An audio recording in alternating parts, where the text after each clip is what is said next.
Welcome to the Room of Lives. I'm your host, Neil. In this part of my conversation with Pratim, he tells me about his recent travels to learn Tantra practices from different places in the USA and Mexico. Then I share some of my lucid dreams and experiences about death and losing my mind.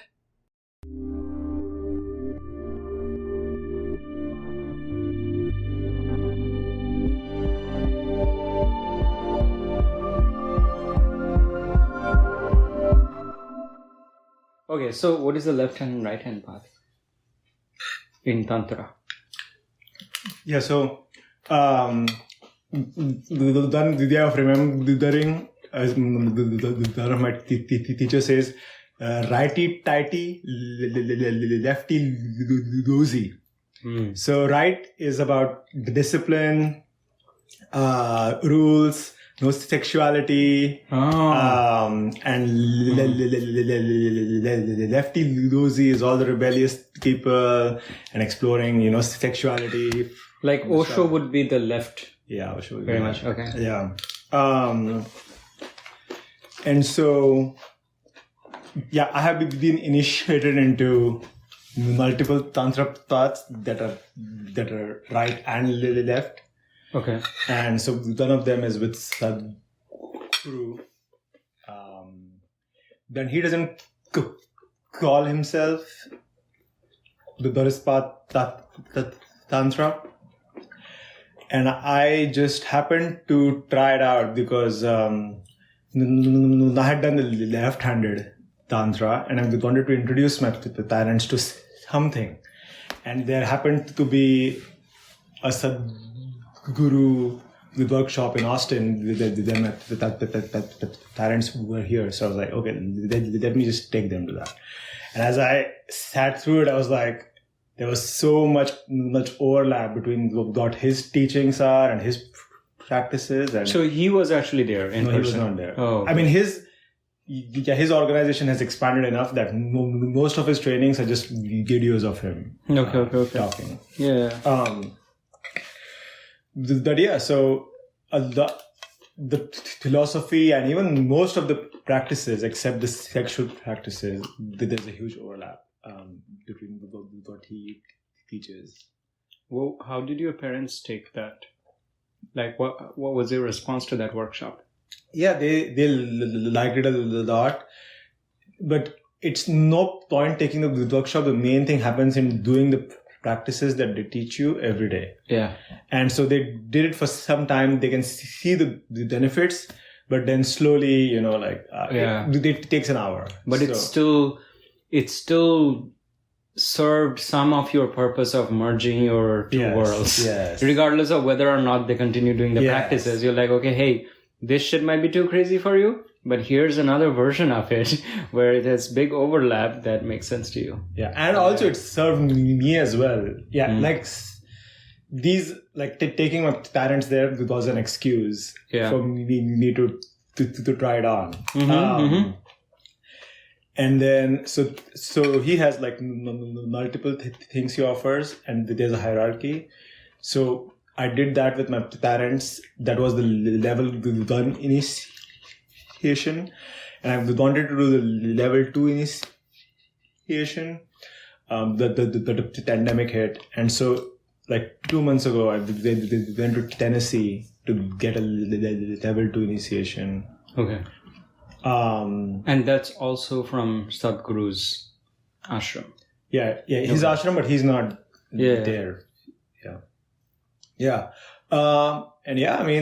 So there's a new practice that was told, we have to do at home every day for, 1 hour in the morning, 1 hour in the evening. And I started doing it and I noticed that my hunger just had died out. What hunger? My hunger. Just like actual hunger for food. Yes. Like physical hunger. So before doing this, I had been doing intermittent fasting, as you know.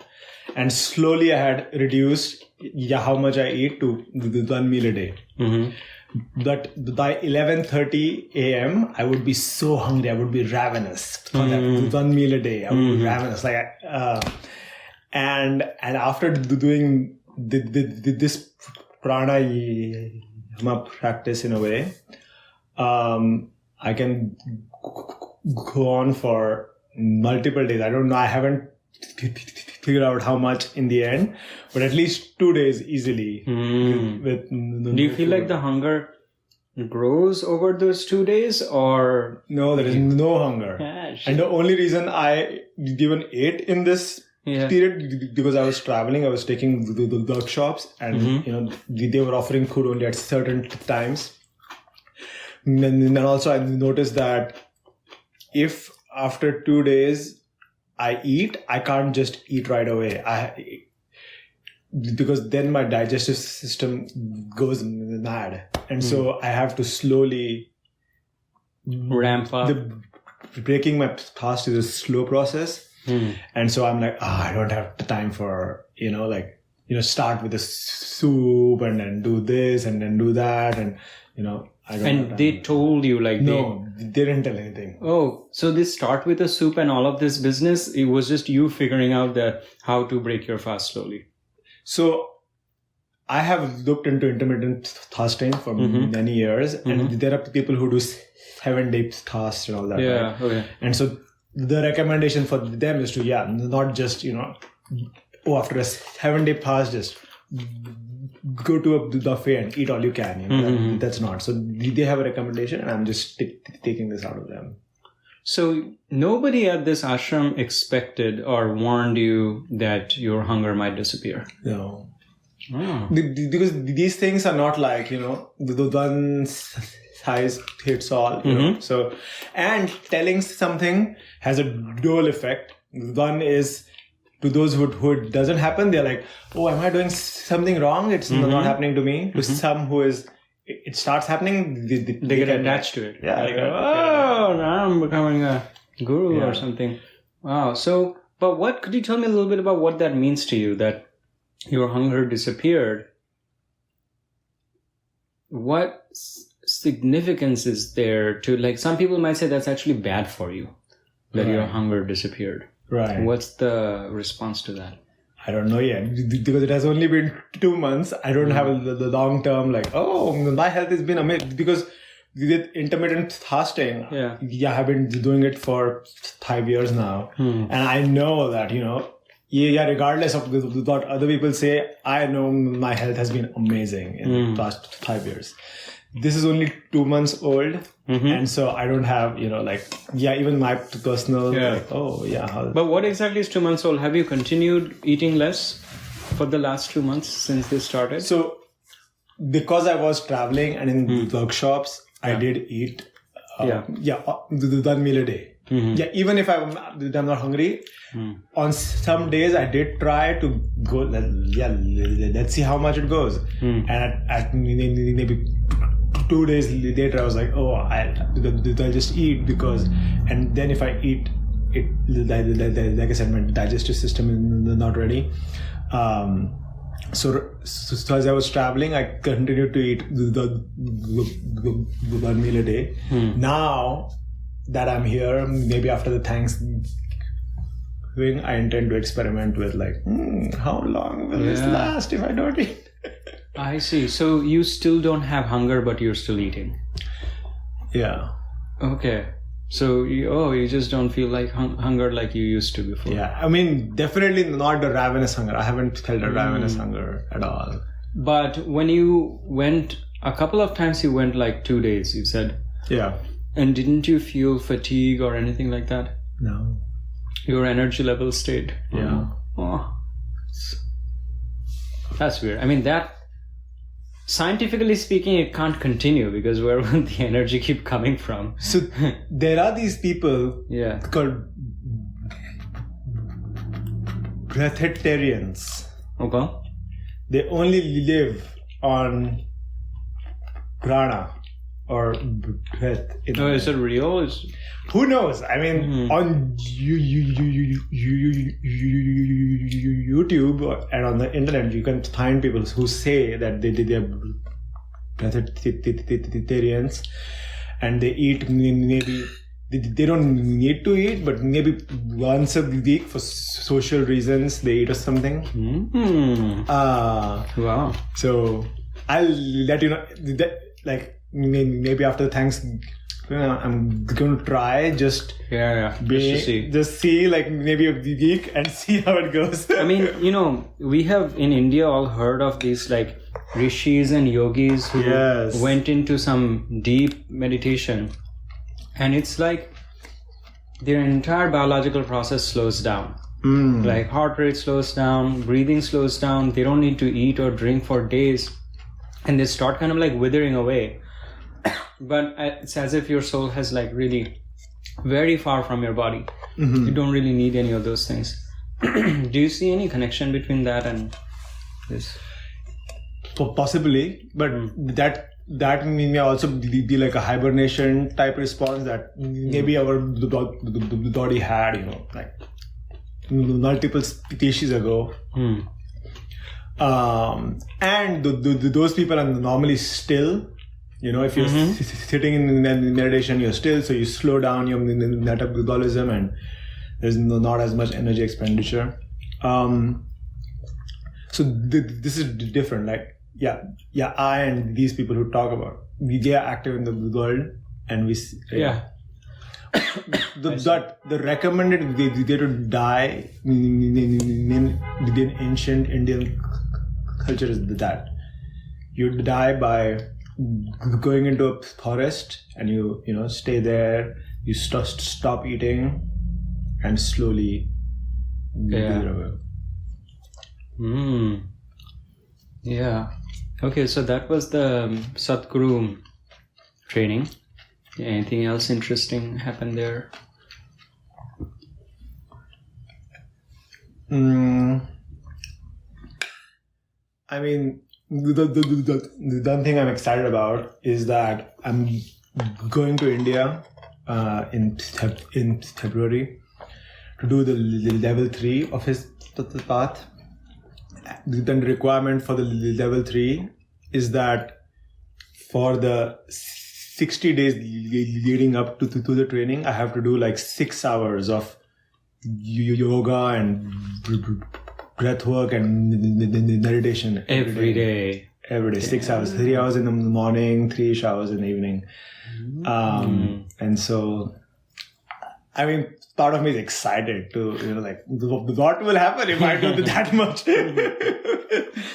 Yeah. Like, it has a certain protocol of what exactly you should be doing during those 6 hours. Yeah. But then you also already have had some daily practices. Yeah, but right? Yeah. So what is it called? The acronym.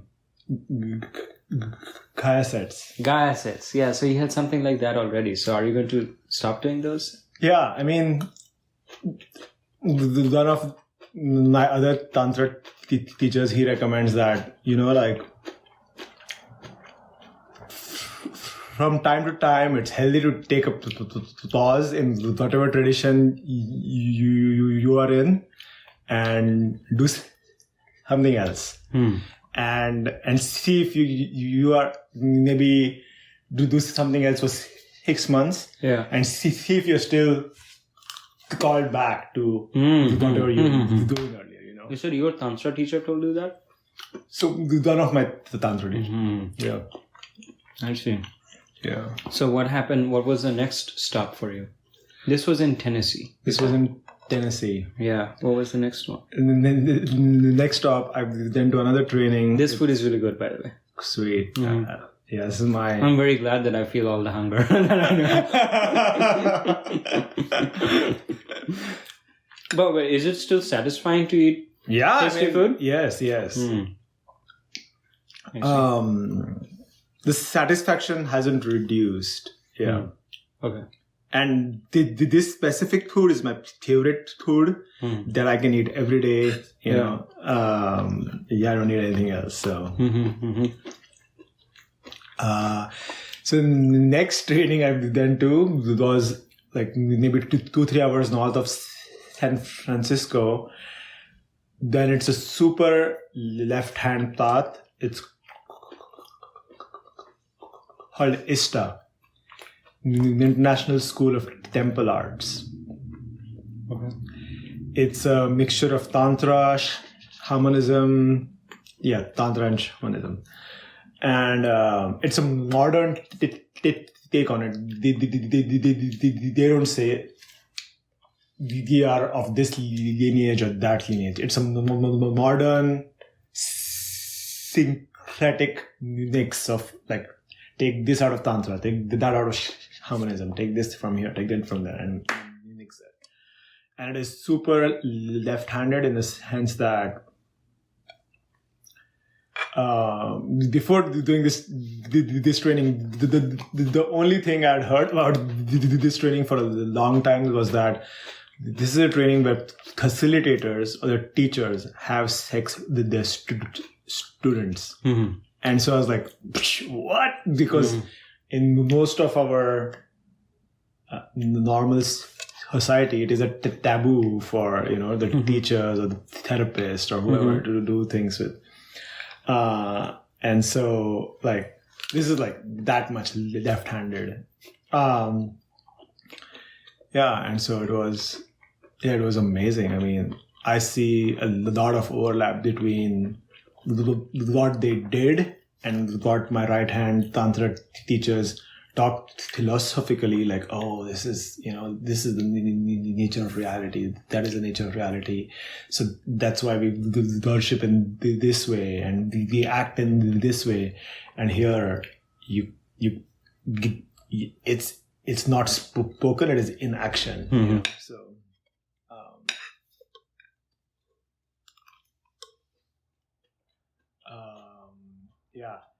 I can't tell you much about what happens there, but I can tell you one thing. So they teach you about how to recognize the boundaries and desires and how to say no, how to make requests. And then at some point, there is time to free play and, do whatever you want. And you can say like, oh, yeah, rejection doesn't affect me, or I can tell my desire, and then it is there. You can see like how much afraid you are to make the request, how much afraid you are to have rejections, how much attachment to outcome you have, you see somebody you are attracted to, playing with somebody else, and that's a moment of like, oh, I get to be aware of my own my own attachments and stuff like that. So in a way, this night of free play is still a spiritual act, because the invitation is to be grounded, to focus on what arises out of all these interactions. But you have been through that kind of stuff many times before. Yes. And this was a package of a lot of those things in the one weekend. Did you go to anything after that, ESTA? Like there was the Tennessee Sadhguru, then there was ESTA in San Francisco, you said? And anything else after that? I went to Mexico. Ooh. I went to Mexico City where we were. And then the training was then hours south of Mexico in Tepoztlan. And there's a book called the Tantra Illuminated. And there's this author who has done his PhD on Shakti Tutat, I think. Okay. But he's a scholar who has studied Sanskrit, and he translates those ancient texts. And he was having a retreat there, and it was around the time of Day of the Dead, Dios de Muertos. Dia de los Muertos. Okay. Yeah. And so the theme was death. It was, it was more philosophy than, like the Ishtapath, which is that was more like chanting mantras and stuff like that. But there we did a practice of looking at our hands, say, and just admiring how much complexity is there in this hand, that if I had to study it, it would take me a lifetime to study. Yeah. And just being thankful that I get to use this amazing technology for free, and also recognizing that this will burn on the funeral pyre. Then you do that with all organs, like you admire them, and you are also like, and this will burn on the funeral pyre. Yeah, this might be a coincidence, but my sweet mate, her name is Amanda. She's American, but she's been kind of interested in like Buddhism and like Eastern stuff. So she's taking a course. She's just an undergrad. She's taking a course this semester called Buddhist Art, and sometimes we talk a little bit about that. And she told me this morning that something I told her a while ago just like stuck with her. She keeps thinking of it ever since I told her. And it's that, Indians, like Hindus, I guess, or at least some Hindus, have a practice that when your parent dies, you have to go and crush their skull before their body is set on fire. Wow. Like the child has to do it. Okay. Or set their face on fire. In Bangla, it's called Mukhagni. So I haven't had a direct experience of that. I didn't have to do it when my mom died. But I think there are still some traditions where you have to do it.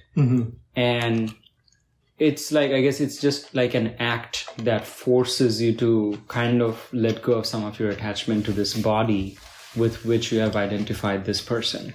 Yeah. Yeah. So I guess I was like, oh, you've been thinking about that since then? Huh. Well, yeah. No, absolutely. I mean, during this trip, just, like before heading on this trip, before that, I had gone through a breakup as well. And so, after I did this practice with my body, I did this practice with my ex's body. Like, she's amazing and beautiful, and she will burn on the fire. Yeah. And just imagining that, loosens some of the attachment. So exactly like you said, like breaking the skull of your parents. Yeah.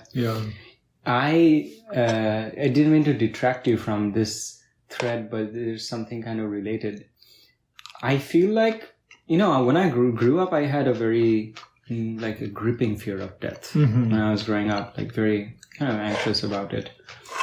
I feel like over time, a lot of my kind of conscious or subconscious drive has been to overcome this fear of death. Sometimes I have lucid dreams, and when I realize that I'm dreaming, one of my first impulses is to try to kill myself. But I know that it's only because I know that I'm dreaming. So I will jump off a tall building. I've done it multiple times. In my dreams. And so when I invite someone for a podcast, I send them an email. And I invited this biophysics professor at UT for my podcast. And in the email, I give some examples of just example topics. Not for them to talk about it, but if I pretended to be a guest at my podcast, these are just some topics. It's just to give you, just to kind of warm you up to the idea of what kind of podcast it is. And in it, one of these kind of provoking topics that I wrote was, I have these lucid dreams. Where does this impulse come from to want to jump? So it's supposed to be just like a conversation starter or something like that. Supposing that I were to go on a podcast. And he wrote me back and said, let's talk on the phone instead of emailing. And when I was talking to him on the phone, he thought that I wanted to talk about those things on the podcast with him. And he thought, oh, this is something very worrying. He was very worried for me because he thought that, I had suicidal tendencies. And he was really genuinely concerned. And I explained the whole thing to him. He was still a little bit worried. He eventually came on my podcast. We had a nice discussion. And I was like, yeah, it is true that I want to go through my fear of death, but I actually really love life. I don't actually want to die. I want to live while not being afraid of death. And when I was having this conversation with him, it kind of started to emerge from what he was saying that wasn't quite the relationship he had with death. It was a much more scary relationship for him for a number of reasons. So I guess he would not take up that kind of a project that I'm taking up, where I'm willingly trying to go into the thing that scares me. Even this morning, I had a lucid dream and I jumped from a balcony. Wow. So, what happens when you... Different times, different things have happened. Okay. So, the first time I did it was probably, I don't remember if it was the scariest time or whatever. But the first time I did it, I remember it was at night. I was on top of a tall skyscraper. And it was all dark everywhere. And I went, I just jumped from the roof. The moment I realized that, oh, this is a dream. I'm going to do it. I'm going to go. Since this is a dream and this cannot really kill me, I want to use this dream as a sandbox for the most extreme and possibly the most useful experiment that I can do. Wow. Which is go directly into my fear of death. This is not something that I can do in real life. So I don't want to die. That fear has a real basis. I don't want to do it.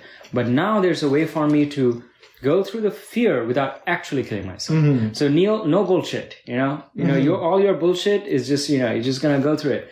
So I jumped I did it pretty quickly too. The moment I realized that this was a lucid dream, I didn't beat around the bush. I jumped pretty quickly from the top of this building. And so I fell the entire way. And then as I was about to hit the ground, instead of hitting the ground, I went through it. And then I was underground, and I kept falling floor after floor, and everything became semi-transparent to me. The ground had become semi-transparent to me, but it was also everything that I was falling through was not opaque. Everything was semi-transparent, and I could see the building and the floors also continued. And I just kept falling through floor after floor, and I could see people inside those floors as I'm falling through them.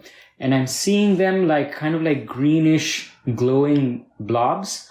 If you've seen videos of people using night vision cameras to look around, you can see beings through in a different room or something like that. So I'm just getting this ghostly filmy thing, and I'm just falling through it. So it didn't actually hurt me. Nothing bad happened. I just kept falling through it, and I was able to see these people who are not able to see me anymore, and I was just falling through them. So that happened one time. But how did it end? I don't remember how it ended after that. But it didn't end at the moment of impact or anything. Okay. Another time I did something else that was scary because I had done the jumping thing already. Today what happened was... by the way, okay. So if you have a minute, let me tell you about this lucid dream because it's kind of interesting. I often have meta dreams where there's ongoing commentary and awareness about the dreaminess itself or the dream itself, which kind of ties back into this trying to wake up, because it's I'm trying to wake up from the fear of death or whatever. Anyway, but so what happened today was I first had a dream that I was back in front of one of my classrooms in school in India. And I was back so it was South Point School where I went, and the walls are kind of pale blue, and I'm outside one of those classrooms, and I'm supposed to go into the room. And outside the door of the classroom, there is a paper list on the wall, and it's just like a printed table, like an Excel sheet. And every row is the name of a person that's supposed to be in the classroom. And for some reason, people, as they entered the classroom, they tick their next to their name. So I went up to the list and I saw there were only a couple of ticks, like maybe 5 or 6. And I looked through them.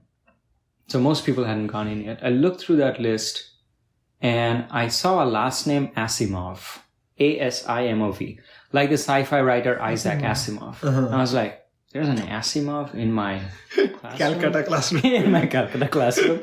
So I go into the room and I see, there's just like 5 or 6 people. And I recognize like all of them. I'm like, oh yeah, you were my like school buddies. Not really buddies necessarily, but classmates. Now I don't recall who they actually were, but in the dream it felt like I knew who they were and what their names are. None of them is like Asimov. I'm like, where is this Asimov guy? And I'm looking around and I see suddenly a guy who's unfamiliar face, you know? So I go up to him and I'm trying to like be cool because it's like, oh, I know about Isaac Asimov. So I'm trying to look cool and I ask him, hey, so, because I already imagined that's his last name is Asimov. So I didn't even ask him that. I just straight asked like, what's your first name? And in my head, I'm like, is it Isaac? You know? And so I'm trying to kind of show off to everyone. But this guy like just looks at me and he says, oh, not again. Like he's heard this thing so many times. And so he completely pops my bubble. And I'm like, oh, I feel kind of disappointed. And I'm trying to play it cool. And I say, oh yeah, I guess a lot of people must ask you that. And then the dream changes. And I'm at the mouth of Nueces Street, where the juice land is. And I see our co-op director, Veronica, who is an undergrad, on the other side of the street. And I cross the street and I run up to her. And I start telling her about this dream that I had. I'm like, hey, I had a dream. And I start telling her about the classroom dream. By the way, Veronica and I have talked about dreams multiple times. She had kind of a traumatic dream at some point. And in the morning she came and she told me that dream, you know. So there is some dream connection with Veronica. I think. I don't know. This is the second time I've dreamt of her. I don't know exactly why. We don't even talk that much or anything. So I begin to tell her about this dream, but I start talking in Bangla and she's laughing as if she's catching on. Like she's catching on to the fact that this is not real anymore. Like, you know, I wouldn't be talking in Bangla. So it started becoming more apparent to me like, okay, this is not real, you know. And then the dream like kind of changes again. It's me and Veronica in a room and there's a bed in that room. It feels like a hotel room. And there's a poster on the wall and the poster says something like Mahakal Honey. Mahakal Honey. And it's kind of like a colorful poster. And I'm like, oh, what's that poster about? And Veronica says, oh, it's from this trip that I went to. It was some kind of a trip, vacation, and they had really good honey. And it was this, I was like, oh, that matters almost nothing to me, this thing, some honey product somewhere. But she seems to be talking about it in such a way that it had some emotional connection with it. It might be just some product for me, but it means something to her. Okay, well, Mahakal honey. And then she left. And then I sat down on the floor next to the poster because the poster had now suddenly changed position and it was like lower on the wall. And I'm looking at the poster and I'm thinking, yeah, she said Mahakal. I'm like, isn't Mahakal the name of like a mountain in India? Oh, it's the same word. What if there is some linguistic connection between the two? It's so weird how the world is like connected in some kind of like mysterious ways. And I'm thinking all of this stuff. And suddenly I get this rising feeling that, oh, at this point, I think I'm pretty sure this is a dream. Okay. And then I look at the bottom of the poster. You know how if there's like, a concert tour of a band, at the bottom, they will have the names of the cities, like separated out. One name, like Austin, and then a dot, and the next name, Vancouver, and then a dot, and then another one, Budapest. So it was something like that. And I was like, let me try and read that. And there were symbols, but I couldn't read them. They were just like, I actually drew a picture of it in my journal. This is the first time in my life that I've actually tried to read something in a dream and have found that like known effect that you can't read stuff. That you were able to read Asimov. I didn't actually read Asimov. I don't think I saw the symbols Asimov. That's a good question, actually. I don't remember reading Asimov. I just remember knowing that the name Asimov was there. That's different from the explicit action of reading it letter by letter. Because in dreams, you can just be infused with knowledge. You can start a dream knowing that it's your friend's birthday party. But you didn't have to read it anywhere. It's just like you know. Your brain comes installed with that knowledge. It was something like that where I didn't really read Asimov. Okay. I'm thinking of the letters Asimov now as I remembered that dream, but I don't think I actually read Asimov in that dream. Okay. This was a time when in the dream, I was now actually deliberately trying to read it. And it was just like this symbols. I'm like, oh yeah, this is a dream. And then I was like, how well rendered is this dream? How accurate is it? Because, dreams can vary in their detail. Some can be like kind of just blobby, whatever, vague. And some can be pretty like accurately rendered to where it is more realistic. So I went up to the poster and just looking at its texture to see how well, at this point I know I'm just testing the dream. I'm like, how well rendered is it? And I can see little textures and reflections of light. I'm like, okay, this is fairly well rendered. All right, Neil, time to do dream stuff. And so I like get up. I'm like, what do you want to do? You want to do, fly? But I just went out of the door. I just opened the door and stepped out, and I see that I am on a balcony. And I look to my left, to my right, and it's just a balcony. And as I look down the balcony, I'm trying to see what am I actually looking at. And I don't actually see anything concrete, even in the center of my vision. So I'm like, okay, this is not actually that high definition of a dream. This is kind of like shifty, whatever. So I'm like, okay, I guess I don't have a lot of time in this dream. It's not a very stable dream. I want to do something. Should I do the jumping thing? So I like look over the balcony and I notice that there's some kind of a temporary structure, like a couple floors down and in front of the building. And it's just made of some like bamboo frames and tarp on top. And it's a couple floors down from me. I was like, well, I've done this jumping thing before. But I couldn't find anything else to do, so I'm like, okay, I'm just going to jump and see what happens. And so I start climbing over the balcony. And as I start to do so, I start to feel scared anyway. I'm like, okay, I am actually feeling scared. So this is going to be worth something. This is not going to be dull. It's going to be kind of exciting. And I let go and I jump. And as I jump and I'm falling, there's a whoosh that goes through your body. It happens every time I go climbing and I have to jump from the wall. That whoosh really went through my body, just coursed up through my body, and was so like exciting that I knew at that moment that I'm smiling in my bed. I knew it. I'm like, I think I'm smiling. I'm pretty sure I was. And I was like, okay, this is my dream. I can make anything happen. So I'm just going to bounce off of that tarp like it's a trampoline. So I like landed and I think I bounced a little bit. And then the dream ended. Wow. So anyway, that was a long detour. But this is interesting. So how long ago did you start having these lucid dreams? My first lucid dream must have happened at least 10 years ago. Oh, yeah. Okay.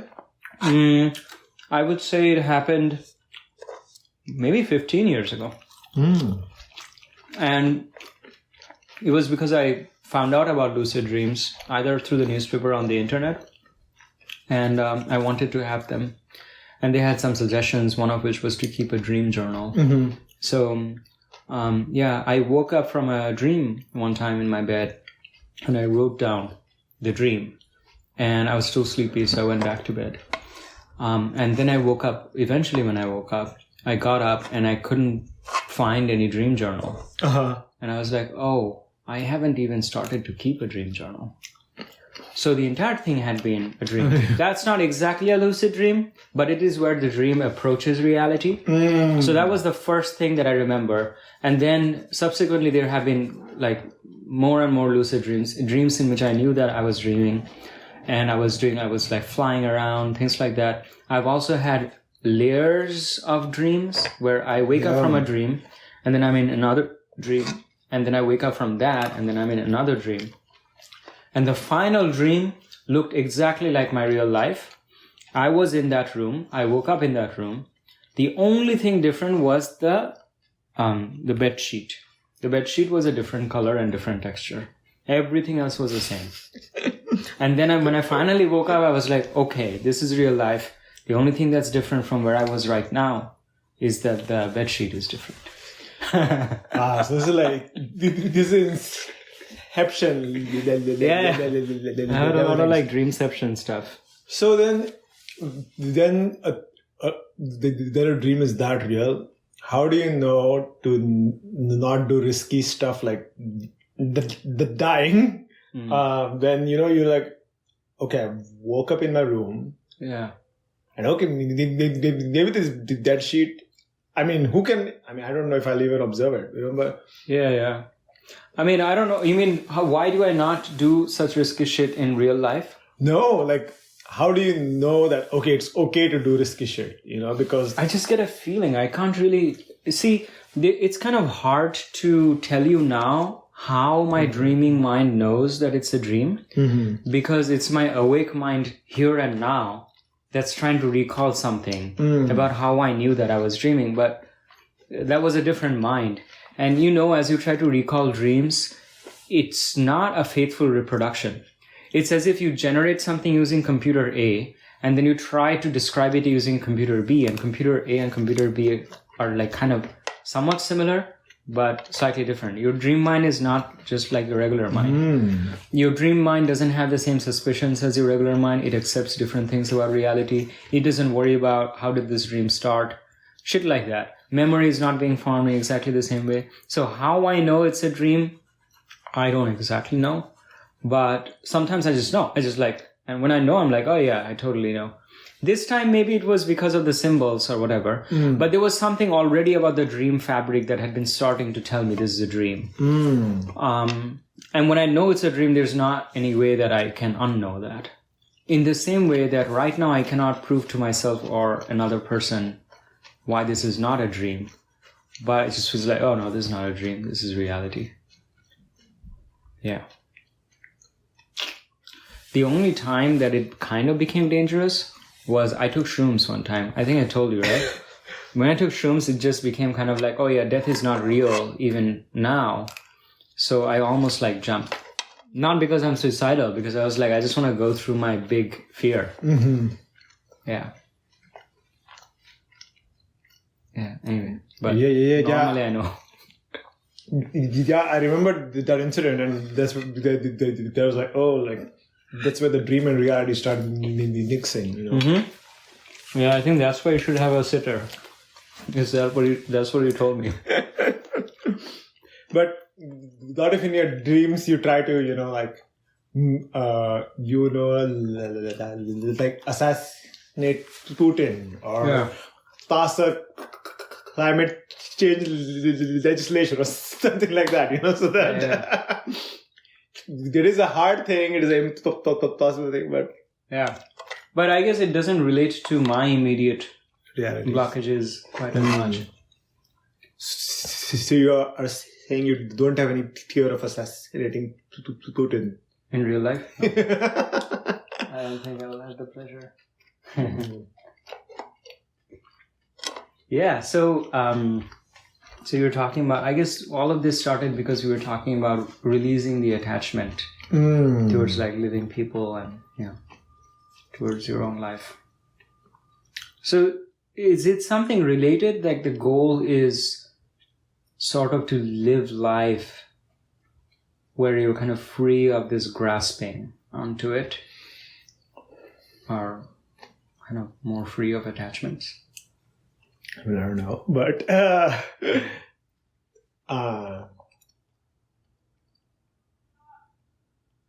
I guess like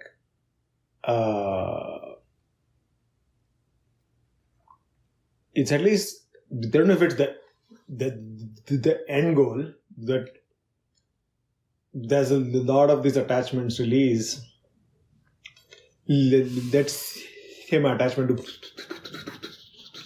food has released, and now then I look at people eating, and I can almost see like maybe like drug addicts taking drug.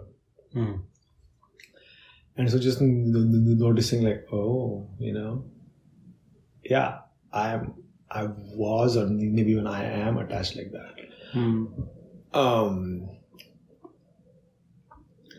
just, who knows how many layers of the onion there are that I'm attached to, but just as I loosen my hands on these things, I get to see that, I was doing it as compulsively or as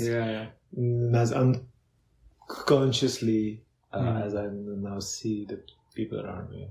Yeah.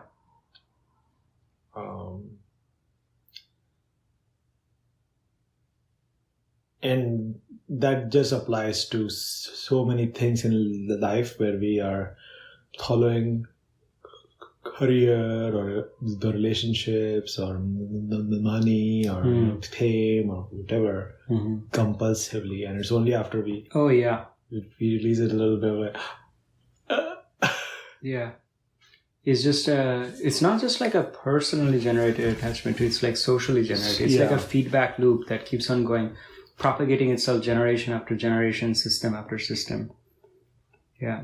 Not only do we propagate it for everyone, for ourselves, we also do it for everyone else. Like, you got to do it too. Everyone is probably weirded out by the presence of a person who does not have those attachments, because it questions their reality also.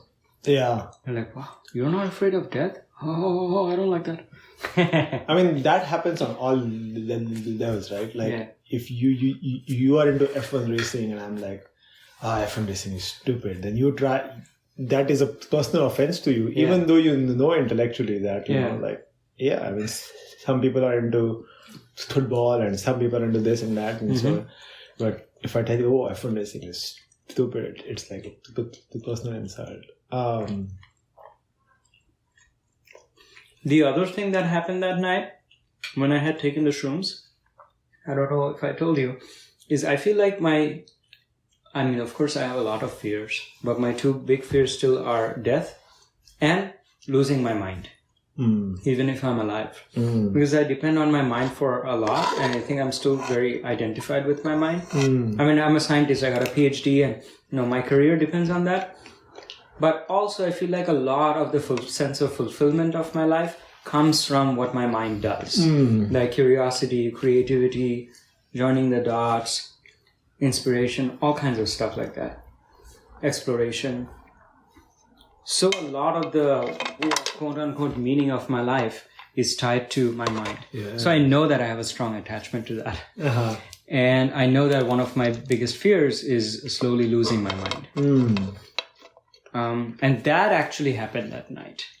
So that night I actually lost my mind. I totally whatever it means to say lose one's mind, I lost my mind. I didn't know basic things about myself anymore. I didn't know what the identity was. I didn't know what a PhD is. Didn't know how to get back in my room. Was having a hard time stringing words together to make useful sentences. How do you call a person? Everything was just I remember saying the phrase later on, when enough of my mind was back that I could say this phrase. I remember describing it to myself as, my mind was a Ferris wheel in outer space. That's how it was just gone. It was nothing. There was no inside or outside to it anymore. And so someone found me. They couldn't get me back in my room because I had locked myself out. And it was actually Veronica. Okay. Or Veronica came later, maybe. Yeah. So I was she was trying to put me to bed in one of the common rooms. And as I was about to go to bed, I realized, before that I was just not even recognizing that I'm in a different state of mind. Now there was some meta awareness filtering in, only enough to realize that my mind is gone. So I was like, ooh, your worst fear has come true. And the thing to remember is that my regular mind wasn't there to do all the calculations and say, hey, this kind of stuff can happen on strong doses of psychedelics. That doesn't mean you'll be like this permanently. You can come back. In fact, historically, when in the US, they started kind of all this propaganda against psychedelics, they were saying that these will make you crazy. Mm-hmm. They were called psychotomimetics, meaning that they mimic psychosis. But they were giving way too much. And so if you take way too much, you kind of like have a temporary feeling of insanity. And some therapists had actually thought of trying out those crazy things just to have an idea of what do their patients feel like. Yeah. You know, but so this isn't unheard of or anything, and you like, you know, come back down from, but my mind wasn't there for any of that. So at that moment, I had lost my mind, and there was no guarantee that I would ever be back, like sitting in front of you right now saying all these words, that any of those things would ever make sense. So my worst fear really had come true, and not in a professional sense. It had happened. I was fucked. And I was like, okay, that means I should really be very scared now. But somehow I couldn't manage to feel as scared as I had been worried I would be. Like, even though my mind was saying, fuck, fear comes from the body. And my body wasn't producing enough fear. So I was like, okay, you know, I'll just listen to my body, not my mind, because it's always like the wiser one. So I'm like, okay, I can't figure out why I should not be freaked the fuck out of my mind right now, but I don't feel like it, so I'll just fall asleep and we'll see what happens, all right? And I fell asleep, I woke up, my mind was back. But it did teach me something. It taught me that one of my worst fears, if it actually happens, I will not be as scared as I think I would be. But maybe I will be, I don't know. In this experience, you were saying that there was a part of your mind that did return. Yeah, a little bit. Enough return to take stock and say nothing exists, dude. Like there's something seriously wrong. Before that point, it didn't even know that anything was off. But I was just tripping. Who made the choice to listen to your body? I think even me, this Neil that you're talking to, often make that choice. I often make that choice. Like, I'm just going to go with my body and not my mind. But, so I don't know who it was, but there is something in me that already does that. So it seems like, you know, some part of your like rational mind. So I don't think it was any part of my rational mind. Not rational mind. Let me explain the tantric point of view. Yeah. So the English word mind in Tantra, we have three parts that make up this mind. It's called manas. Manas, chitta, one of them. Buddhi. Oh. Then ahankara. Chitta is also something I don't know whether it fits, but at least the path I have studied has these three. So, so ahankara is the I maker that take experiences and makes an I out of it. And I'm trying to remember what is the distinction between manas and buddhi. Because one is about processing of the senses. I think that's the manas. That's the manas. Then the other is like decision making. That's buddhi. I'm pretty sure. Yeah, buddhi is the intellectual stuff, and manas is like bare conscious awareness and perception. Yeah. Yeah. And so seems like of those three, some of it was offline. Oh, buddhi was offline. But some of it was still, something was still online that could, say, listen to your body. Yeah. I don't even know if it was my mind. It might somehow, okay. my body might be telling that whole thing is like, don't worry about it. Just, it's not, I'm saying it as if it's words but it wasn't really words, Yeah. There are some situations when maybe your mind thinks that you should be scared, but when the situation happens, your body just does not generate that fear. It's not like some part of your mind then comes and says, oh, I guess I'm not feeling afraid. Well, maybe it says that. But the originator was something like the body. Mm. And the same thing has happened with me where, like, I used to be scared of heights. And after all this climbing, if I'm on a height, my body just does not feel scared. So if my body doesn't feel scared, my mind doesn't start like panicking or saying scared words. But where is that coming from actually? I don't know. Somewhere in the body. Where is it stored in the body? It's of course interfacing with the mind. Whatever I'm calling body, it's still the nervous system somehow that has learned not to be scared. But I guess I call it body because that feeling is just a raw feeling. It's non-verbal. Like the lack of anxiety at the time was not some kind of voice in my head saying, I'm not going to be scared. Because the voice was saying, oh yeah, I guess I should be scared. But the non-verbal feeling in which I was abiding was, yes, concerned, but not that. Yeah. Thanks for swinging by the Room of Lives. Take care. Until next time.